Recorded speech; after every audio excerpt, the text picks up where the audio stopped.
So we were off last week, and we did not get to discuss R. Kelly the R&B singer R. Kelly being placed on suicide watch in federal prison. Last week, R. Kelly was sentenced to 30 years on racketeering and sex trafficking charges, but his lawyer claims that he is not suicidal and was only placed on the watch because he is a well-known and high-profile celebrity. Now, accusations against the singer date back nearly 30 years, but in 2019, the docuseries Surviving R. Kelly renewed public interest in his crime. So for more on this, we are joined by women's rights attorney Tamara Holder. Tamara, thank you so much for joining us. We have so many questions. Jeff, why don't you take it away? All right, so Tamara, what are your thoughts? Let's get right into this on the 30-year sentence. Was this a fair sentence in your mind?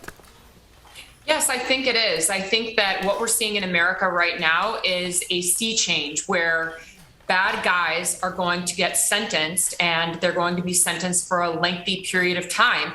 If you look at just a matter of years ago, we have Roman Polanski, who sexually assaulted women in the Hollywood Hills, and he was able to escape. And now we're seeing this moment where bad guys are going to be prosecuted, and they're going to be put away for a very long time, if not for the rest of their lives.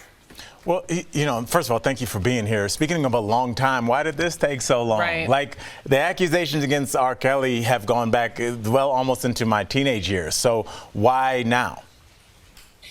Well, that's a good question. I think that I remember I started my law career at 26 in California, which is one of the largest criminal justice systems in the country, here in Chicago. And I was working a temp job at 26, by the way. You were doing way better. So we were probably there. Yeah, we were there.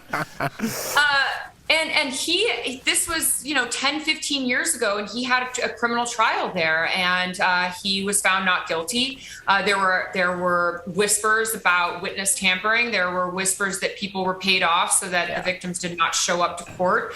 Whatever the reason is, there are all of these ways that rich and powerful, abusive men and institutions that protect them get away with harboring criminal acts and guys. And so now what we're really seeing with the Maxwell sentencing last week and like with R. Kelly, that these times are going to change. And I'd like to point out, R. Kelly was married to Aaliyah when she was 15 years old. Right. Think of the institutions that protected him and allowed him to do this. The music executives, the people around him.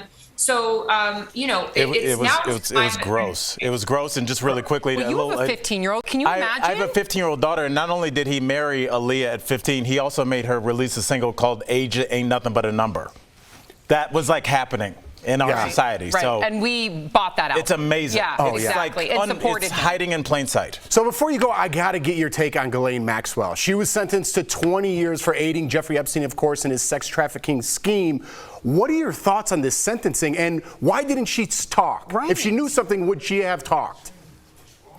Well, I think that who knows, right? There are the conspiracies, and then there's just not even a conspiracy. I'm not here to defend anybody, but the Clintons and the very rich and powerful men who were surrounding Jeffrey Epstein and maybe involved themselves.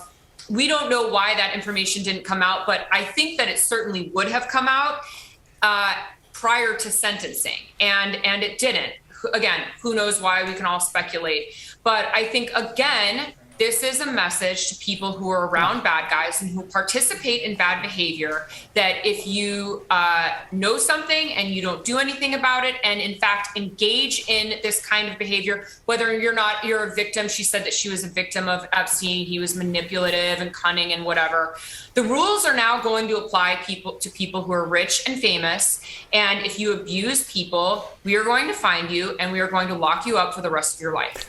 Long overdue. It seems like we protected R. Kelly for 30 years, and it seems like some of those protection is still in place for certain people. Yeah. That's all I'm saying. Yeah. But hey, we're one step at a time, and I'm glad that finally they're being held accountable. To a degree, I hear what you're saying. Tamara, thank you so much for joining us. We appreciate it. To learn more about Tamara and the work that she is doing, check out her website, tamaraholder.com. We'll be right back. Thank you so much. Thank you.